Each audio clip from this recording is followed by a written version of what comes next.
All right, Scorpio. Here's the energy coming through. Wow. So the King of Wands. This could represent a fire sign. The King of Wands is very passionate, and he's very driven, and he's going after what he wants. He's non-judgmental. And the King of Wands specifically is looked at as Sagittarius, but this could be a fire sign, so it could be Aries, Leo, or Sagittarius. So we shall see if this is how we are feeling, passionate and driven, or if this is the person involved. And in the past, so the Page of Wands. The pages to me are messengers. They're bringing a message through to you. And this is about going after what it is that you want. The page is asking you to be passionate and to be driven. And sometimes we go after things that may be a little bit bigger than life, but we have the drive to go after it. And here it's like, look at this fire going on. So I have to wonder right now if maybe we're not receiving some messages having to do with this King of Wands here. And in the present, yeah, I would say so. So just by looking at these three here, what it says to me is there are messages coming through regarding this fire sign who is wise, passionate, driven, non-judgmental, and it has to do with love.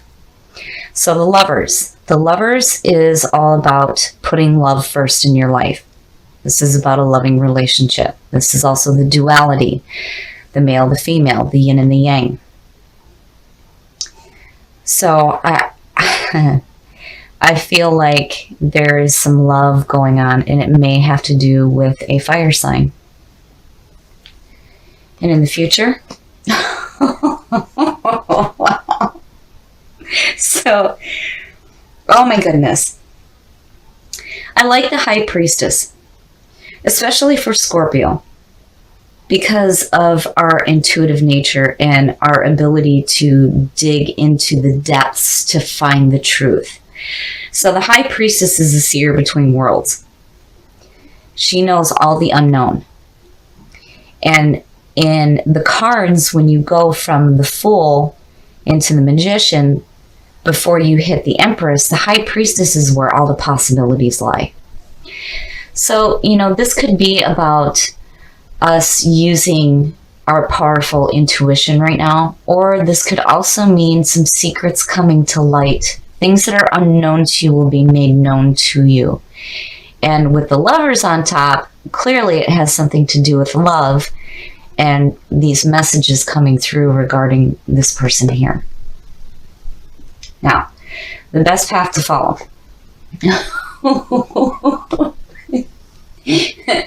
I love seeing majors. I don't think that, a lot of people give these cards credit. These are some heavy hitters.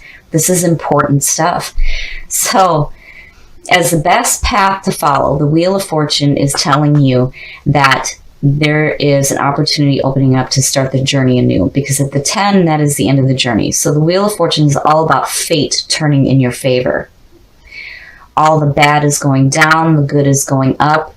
There is a second chance to start the journey anew, and Anubis is suggesting rebirth, which, has a lot to do with Scorp.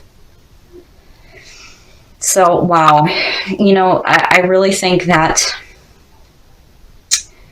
there is an opportunity opening up, and it has to do with love. Definitely has to do with love.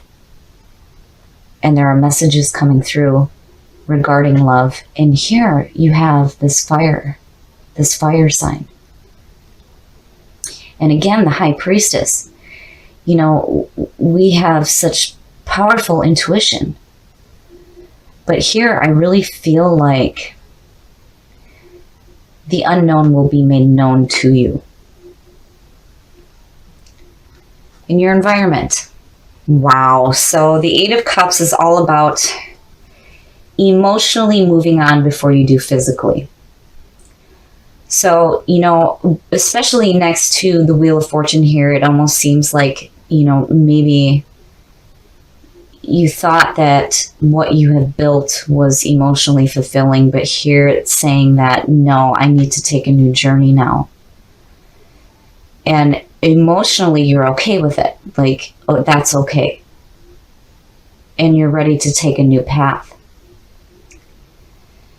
Now, and with the Wheel of Fortune being about second chances, it's like, here's the journey.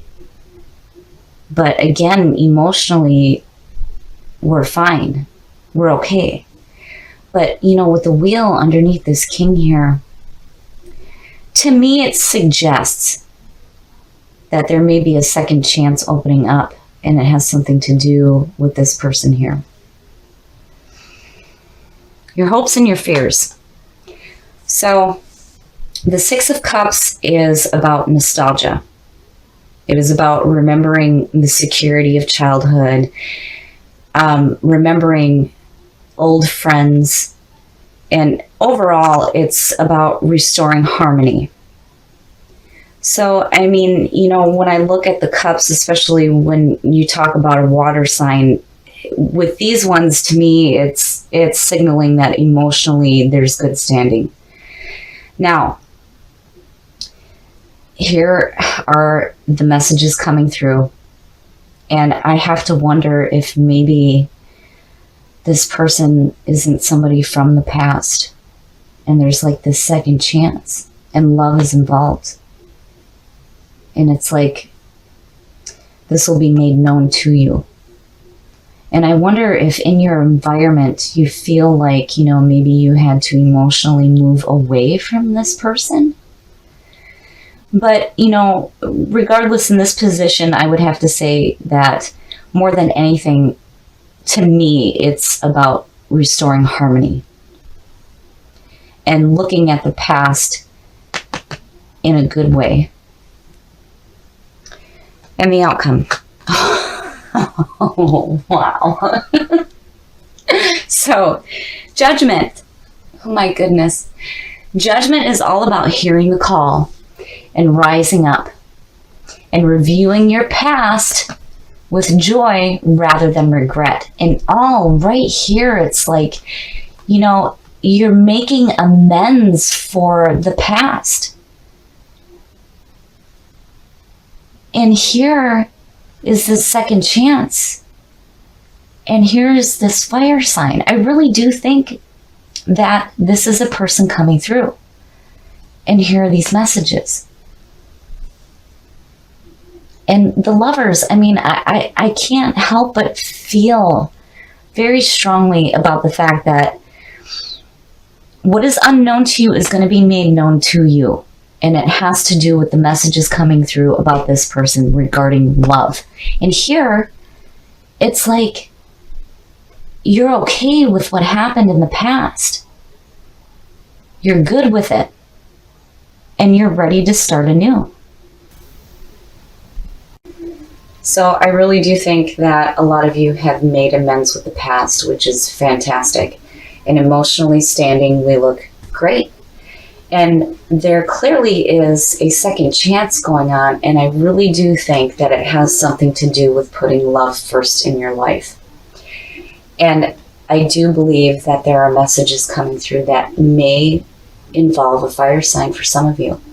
But regardless, emotionally, we look great. We have a second chance, and the High Priestess, again, powerful intuition. Use it when you need it. So, the Lovers. This is all about the loving relationship between two people. This is all about the duality, the yin and the yang, the male and female within us. And for this to be a signifier, I have to wonder if this is going to be surrounding a love in your life, or you putting love first in your life. And in the past, the Four of Swords, so wow. If I remember correctly, in the last reading, we were taking a break from a fire sign, and here again from the past is the Four of Swords, which is all about taking a break, needing to take a rest. Now, with this being the past coming through, it doesn't feel like, we're needing a break from love. But we shall see. And in the present, so, wow, look at the fours. The Four of Wands is all about celebrating. This is where you are taking a break and you are celebrating what you have done so far. So your foundation is laid, your walls are up, and there's still more work to do, but this is a time to celebrate. And, next to the Lovers there, that's pretty good. I don't want to say that everybody's getting married or anything like that, but we are definitely celebrating love in our life. And future conditions, yeah, see? I had a feeling that it was almost too good to be true. So the Nine of Swords. The Nine of Swords is all about mental anguish, pain, and regret. This is sleepless nights and crying alone, and this is all the mental nonsense that you do to yourself. And with the Lovers there, that's not a good sign. It's like you bounce from taking a break to celebrating, and there's love in your life, and then boom, all of a sudden there's this regret and mental anguish and just bullshit. So the Nine of Swords actually goes back to the Three of Swords. In the Nine of Swords, when you look at the image, the person is sitting up in bed with their head in their hands, and there are swords going through the air, and three of them are stabbing them in the back and in the back of the head. And the Three of Swords is all about heartbreak and betrayal. So I worry here. I worry about some heartbreak going on, and it involving love. The best path to follow. Yeah, see? Wow, something is not right here at all. So the Ten of Swords is about being released from a harmful relationship, an arrangement, an agreement. It is done. It may be abrupt, but it is over with. It is done, it is over with. And next to that 9, that's just shitty as hell. I don't like it. I don't like it at all, especially with, thinking back to the last reading and there being this second chance. And it's like, no. For some reason, it's like, no, this situation here is just done.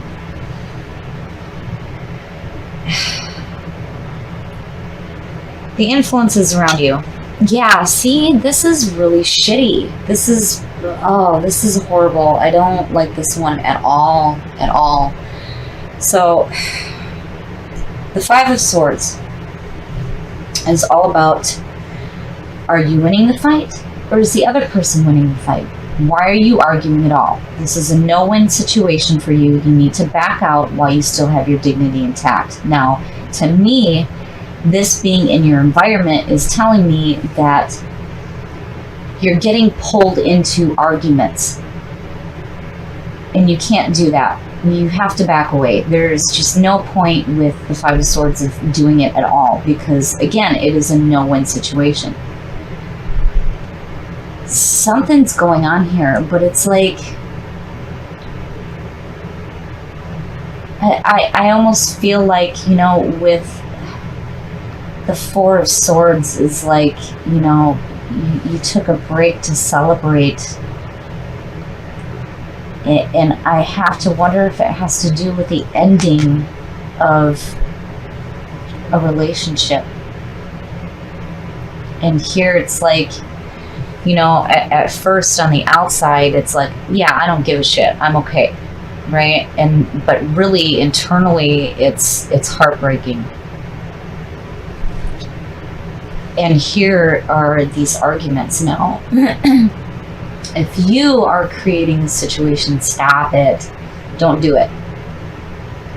And if this is a person pulling you into their arguments, you need to back away.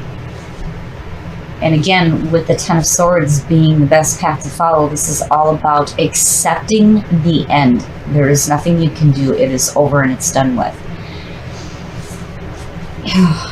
Your hopes and your fears. Yeah. So the Seven of Cups is all about, what the hell do I do? There are too many options in front of you. There is disorganization. If something seems too good to be true, it probably is. And the warning is not to get caught up in illusions. Something is really, really wrong here. It feels like, this to me is like, oh man, this is going to be a painful death. Because, you know, that is our life cycle, sex, death, and rebirth. And it's constant, you know, it's what we go through. And a lot of times with Scorpio, if they know that a relationship is going to be ending, a lot of times they will force the ending rather than having somebody else do it. It's like the actual Scorpion in nature, where they will sting themselves to death rather than let the opponent win.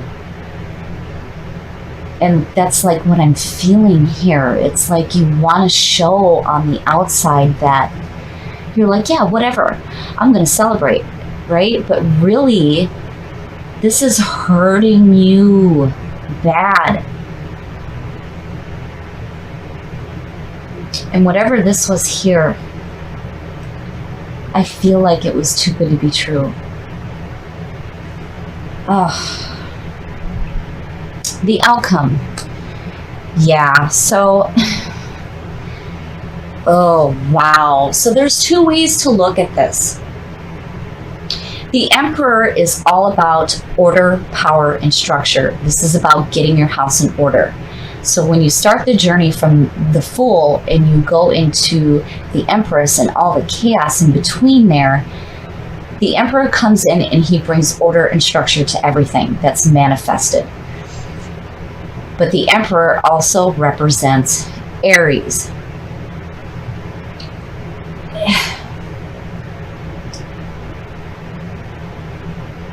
The outcome, definitely you need to get your house in order. But I'm feeling like, especially because of the last reading, that there may be, you know, that fire sign still involved. And, you know, the lovers, it's so tough seeing all of this harsh stuff around this, because, you know, this is supposed to be about love and putting love first in your life. You know, I mean, with everything that's going on here, it's like, you know, even if this was an Aries coming through with all of this, it's like, I can't see that as, oh, okay, so you had all this shit and now you're going to start this relation. No, it's not that at all. Because the 7 and the 5, it's like being pulled into bullshit, feeling like it was too good to be true. Here is accepting the ending, and here's all this mental pain. So this is one of those readings where I really hope that, you know, a lot of people tell me no, that this isn't right, that, you know, this doesn't resonate with anybody, because this is horrible. But, you know, it's so be it. If it is our death. It is what needs to happen in order for us to rise from the ashes to create ourselves anew. But the worry here is that, again, with Scorpio, because we live in the depths of human emotion and understanding that, you don't want to spend too long in this. Don't do that to yourself. You know, accept that it's over with. Don't get caught up in bullshit arguments. Get your house in order and bring yourself back to that feeling of celebrating. So the more I look at this reading and the more I think about how we are, I wonder if we aren't purposely mentally torturing ourselves. And with the Lovers being the signifier, I'm hoping that this is a person coming through to help you. And, I don't feel that that person will be, where they seem like they're too good to be true. I think that with Aries being about order and power and structure and getting your house in order, I'm hoping that this is a person coming through to help. But regardless, please make sure that you keep love in your life.